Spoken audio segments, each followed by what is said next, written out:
ಜ್ಞಾನಪೂರ್ಣ ಜಗಜ್ಯೋತಿ ನಿರ್ಮಲವಾದ ಮನವೇ ಕರ್ಪೂರದಾರತಿ.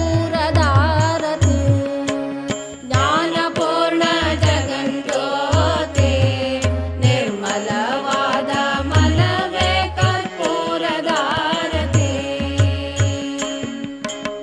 ಅನುದಿನ ಗುರುವಿನೊಳನು ಗೂಡಿ ಭಕ್ತಿಯಲಿ, ಅನುದಿನ ಗುರುವಿನೊಳನು ಗೂಡಿ ಭಕ್ತಿಯಲಿ, ಜನನ ಮರಣ ರಹಿತ ಜಂಗಮಕ್ಕೆ ಬೆಳಗಿರಿ.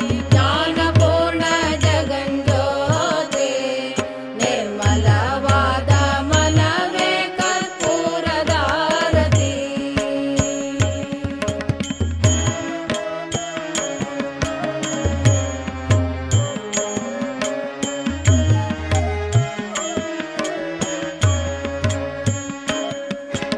ನಾನೇನೆಂಬುದ ಬೇಡಿರೆ Otherwise, if you want to grow the seedling in the nursery, ನೀವು ನರ್ಸರಿಲಿ ಸಸಿ ಬೆಳಿಲೇಬೇಕು ಅಂದರೆ grow in your home. ನೀವು ನಿಮ್ಮ ಜಮೀನಲ್ಲಿ ಬೆಳೀರಿ. Take the big bag, ದೊಡ್ಡ ಚೀಲವನ್ನು ತಗೊಳ್ಳಿ, prepare nursery soil. ನರ್ಸರಿ ಮಣ್ಣನ್ನು ತಯಾರಿಸ್ಕೊಳ್ಳಿ. जो मैंने बताया, अभी जो बताया ना नर्सरी सॉइल, ಹಾಂ, वो भरना है उसमें और बीज डालना है. ನೀವು ನರ್ಸರಿ ಮರಳು, ಕೆಮ್ಮಣ್ಣು, ಗೊಬ್ಬರ, ನಂತರ ಕೋಕೋಪಿಟ್ಟು ನಾರಿನ ಪುಡಿ ಏನಾಗ್ತೀವಿ ಅದನ್ನು ಹಾಕ್ಬಿಟ್ಟು ಮಣ್ಣು ತಯಾರಿಸ್ಕೊಳ್ಳಿ. ದೊಡ್ಡ ಚೀಲಗಳು, ಸಿಮೆಂಟ್ ಚೀಲ ಅರ್ಧ ಭರ್ತಿ ಮಾಡಿರೋಂಥ ಚೀಲಗಳನ್ನ ಅದನ್ನು ಹಾಕಿ ನಿಮಗೆ ಬೇಕಾಗಿರೋಂಥ ಬೀಜವನ್ನು ಬೀಜಾಮೃತದಲ್ಲಿ ಸಂಸ್ಕರಣೆ ಮಾಡಿ ಅಲ್ಲಿ ಊರಿ ಡಿಬಲ್ ಮಾಡಿ. और जब वो मेन रूट, कैप रूट, वो नीचे बॉटम तक नहीं जाएगा, ऊपर रहेगा, तब उसको निकालकर गड्ढे में लगाना. ಇದನ್ನು ಈ ಗಿಡನ ತುಂಬ ಬೆಳೆಯೋಕ್ಕೆ ಬಿಡಬೇಡ್ರಿ. ಇದು ಹೆಂಗೆ ಬೆಳೆಯುತ್ತೋ ಅದಕ್ಕಿಂತ ಹೆಚ್ಚಾಗಿ ಬೇರು ಕೆಳಗಡೆ ಹೋಗುತ್ತೆ. ನೀವು ಬೇರು, ತಾಯಿ ಬೇರು ಕೆಳಗಡೆ ಹೋಗೋಕ್ಕೆ ಮುಂಚೆ ಅದನ್ನೇನು ಮಾಡ್ತೀರಿ, ತೊಗೊಂಡು ಈ ಚೀಲವನ್ನು ಕತ್ತರಿಸ್ಬಿಟ್ಟು ಎಲ್ಲಿ ಜಾಗಕ್ಕೆ ಹಾಕಬೇಕೋ ಅಲ್ಲಿ ಅದನ್ನು ಪೂರ್ತಿ ಅದನ್ನು ಹಾಗೆ ಅಲ್ಲಿ ಊರ್ತೀರ. That means main root will not be cut down. It will remain as it is. And where to plant the plant material very easily. In the pit. Yeah. Repeat. Okay. Again I will repeat. Take 5 kg soil bag, purchase. 5 kg ಮಣ್ಣು, Polythene bag. Polythene bag. 5 kg plastic ಚೀಲ, polythene ಚೀಲ ನಾವು nursery ಇದಕ್ಕೆ ಮಾಡ್ತೀವಲ್ಲ ಅದು. Okay. Prepare nursery soil. Nursery ಮಣ್ಣನ್ನು ತಯಾರಿಸ್ಕೊಳ್ಳಿ. अभी बनाया ना आपने, वही nursery soil. ಇವಾಗ ಹೇಳಿದ್ವಲ್ಲ ಇದಕ್ಕೆ ಮುಂಚೆ ಹೇಗೆ ತಯಾರಿಸ್ಕೊಳ್ಳೋದು ಅಂತ, ಆ ರೀತಿ ಅದನ್ನು ತಯಾರಿಸಿ. Add 5 kg nursery soil in the bag. ಆ ಮಣ್ಣನ್ನು ಆ ಚೀಲದಲ್ಲಿ ತುಂಬಿ.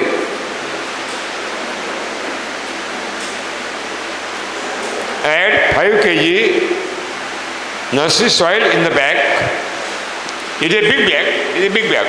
5 kg ದೊಡ್ಡ ಚೀಲ ಇರುತ್ತೆ, ಅದರೊಳಗೆ ಈ ನರ್ಸರಿ ಮಣ್ಣನ್ನು ತುಂಬಿ.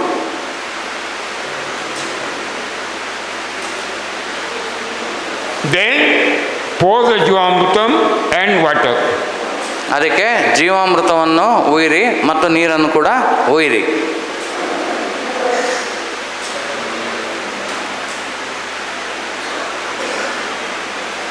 So that microorganism activities will be started.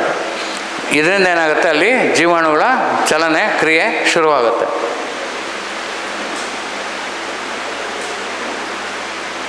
Then in the center, ಮಧ್ಯದಲ್ಲಿ sow the seed after Bijamrutam treatment. ಮಧ್ಯದಲ್ಲಿ ಬೀಜಾಮೃತದಿಂದ ಸಂಸ್ಕರಣೆ ಮಾಡಿ ಬೀಜವನ್ನು ಅದರೊಳಗೆ ಊರಿ. ಅಷ್ಟೇ.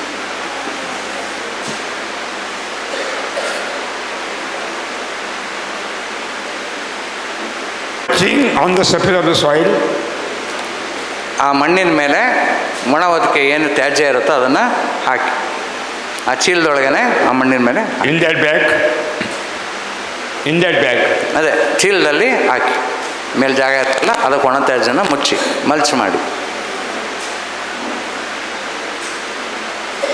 Every evening or in summer, every evening, morning, use the water by those can.